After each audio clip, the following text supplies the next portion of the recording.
think about hackers. The term probably brings to mind hooded figures operating in the dark, probably in a basement, definitely in secret. They're exploiting vulnerabilities, stealing our money or our personal information, and costing companies millions. In fact, cybercrime costs the world an estimated $600 billion per year.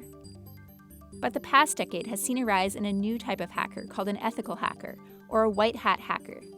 These men and women want to use their hacking know-how for good, and a legal market for their skills has rapidly emerged.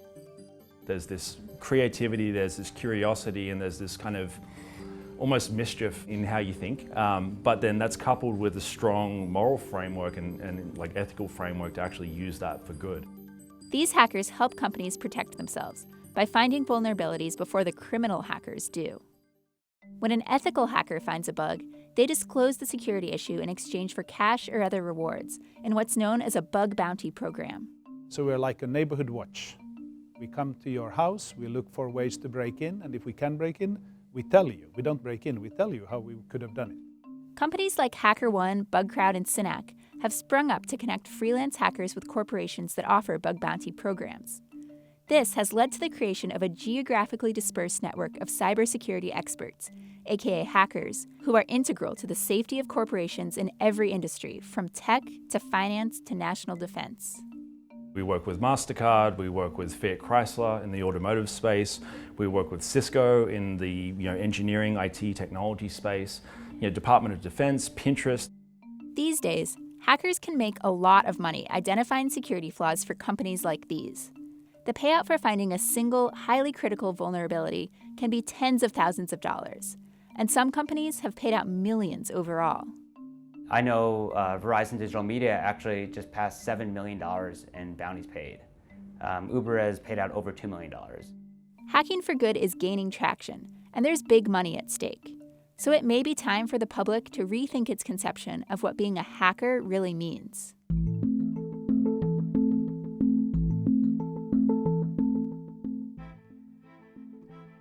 Ever since computers have existed, people have been trying to break into them. Back when these machines were clunky novelties found only in universities and large corporations, hackers were commonly seen as tinkerers, technology enthusiasts who liked exploring and altering existing computer programs. They made improvements that helped move the industry forward. But with the emergence of the personal computer in the 1980s, cybercrimes became much more common. From the comfort of their living rooms, self-taught programmers learned how to break into and manipulate important systems, pirate software, and spread viruses. I broke into mostly websites belonging to corporations, governments, military agencies, and just defaced them. I changed them. A lot of people went to jail. Like a lot of people got, nasty letters. A lot of people got knocks on the door. And that's really the history of hacking that actually precedes this season that we're in now. Ended up getting arrested several times by the federal government for that, and they sent me to prison for 27 months, 10 months, and 14 months, 3 separate occasions. Ellis began hacking in the 1990s, and DeVos in the early 2000s.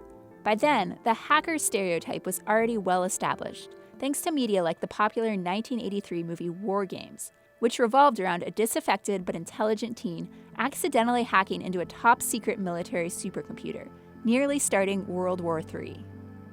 Even though the young protagonist wasn't malicious, the idea that computer whizzes could gain access to systems like this terrified the public.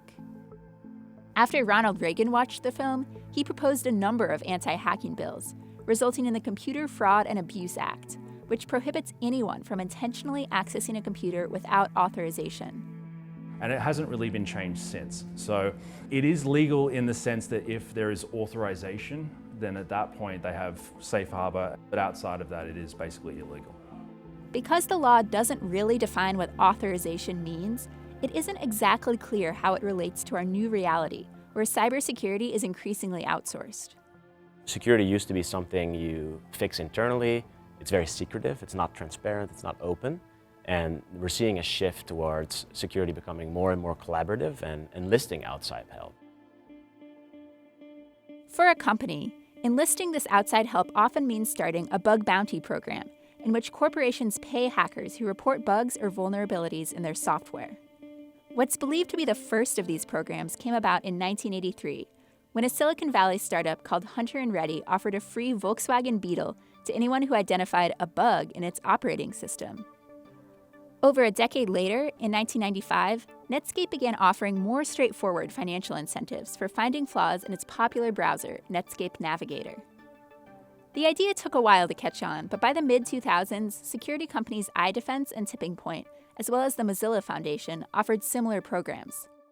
Other tech giants eventually followed suit, giving rise to a new crop of startups like BugCrowd, HackerOne, and Synack, which connect ethical hackers with companies offering bug bounty programs. When starting one of these programs, a company simply describes what type of vulnerabilities they want to be notified of, what parts of their site hackers can test, and what types of testing are allowed. They also determine how much each bug is worth. Then, the bug bounty platforms verify the legitimacy of the vulnerabilities, coordinate payouts to hackers, and work with the companies to ensure that bugs are properly fixed, greatly reducing the burden on a company's in-house security team. On average, you get about $1,000 per find, and the highest bounty we've paid is $100,000 for a single vulnerability. Companies pay a fee to use bug bounty platforms like HackerOne, but for the hackers themselves, these sites are free and easy to join. You fill out your Twitter handle, your LinkedIn ID, your GitHub ID. That's really the starting point of how we figure out how to connect you with the right programs going forward. Every time when you file a vulnerability report to a company, you get scored by how good it was and how serious it was. And then you are collecting points. We call them reputation points. And then we can see in all these metrics how good they are, what their special skills are, and that's how we can pick the right talent for every job. For hackers who were previously operating illegally, the fact that you could now make good money this way seemed difficult to believe at first. I was introduced to bug bounties in 2014, but I didn't actually participate because it still seemed like it was too good to be true. Because if I get in trouble for hacking illegally again, it's life in prison. And I wasn't willing to take that risk on something that was so new. Eventually, though, hackers like DeVos realized these platforms were for real, and their networks have been growing rapidly worldwide. We have 500,000 hackers in our network. Half of them are 24 years or younger. Some of them are as young as 15 or 16. They can be all over the world. They have endless curiosity. They like to outsmart systems, and they figure out how to break in before the criminals can do that. Today, over 1,400 organizations use HackerOne, and over 1,200 use BugCrowd. Even though many of these organizations have their own internal security teams, the complexity of software these days pretty much guarantees they'll still have some weak spots. I don't think there's ever been a company that's come onto the platform that has had just zero vulnerabilities in it, no matter how mature it is. There's always something because humans make mistakes. And in recent years, these mistakes have led to some high-profile disasters. Equifax paid a $700 million settlement to consumers for its 2017 data breach. And in 2019, Yahoo agreed to pay an $117.5 million settlement for a series of hacks that exposed the personal information of up to 3 billion accounts. If you have a data breach, the average cost to you is $7 million, and many have had breaches that have cost them $100 million or more. We help averting the breaches by fixing the vulnerabilities ahead of time, and the price you pay for that is a fraction of the cost of a breach. Research and advisory firm Gartner estimated that globally, cybersecurity spending would reach $124 billion in 2019. Overall, the high cost of preventing and mitigating cybersecurity threats has spurred a wide range of companies, from United Airlines to the Department of Defense to Goldman Sachs, to adopt bug bounty programs over the past 5 years. Probably the turning point in adoption for what we're doing was when the Department of Defense launched the Hack the Pentagon project, which we're now very much a part of. So there you have the world's largest organization with the most powerful weapons in the world, unlimited budgets, and they've concluded that to be truly secure, they need the help of hackers. And we've found already over 12,000 vulnerabilities for the Department of Defense. That's like the greatest part of it, is being able to hack like the US government and military and not worry that your door's going to get kicked in by a SWAT team anymore. Because that's happened 4 times to me. These days, rather than getting arrested, DeVos's hacking obsession has made him wealthier than he'd ever imagined. In total, he's netted well over $1 million over the course of his ethical hacking career. I'm at $840,000 just on HackerOne for 2019. If you add in the other platforms, then I'm a little over $900,000 for the year. Only a select few have matched his success, but their backgrounds provide an interesting glance into a diverse network. We have 6 hackers today who have made more than $1 million. And the first one to get to $1 million was 19-year-old Santiago Lopez in Buenos Aires. So no university education, no background in a tech center in the world, just endless curiosity, good sense of computers and mathematics, and hard work, and he earned $1 million. CNBC got Lopez on the phone to talk about his accomplishments. At the beginning, when I started hacking, I didn't knew that I was going to make $1 million. It was like impossible for me. So it was a very good surprise. But despite the incentives for hackers and organizations alike, the grand majority of companies still don't offer bug bounties.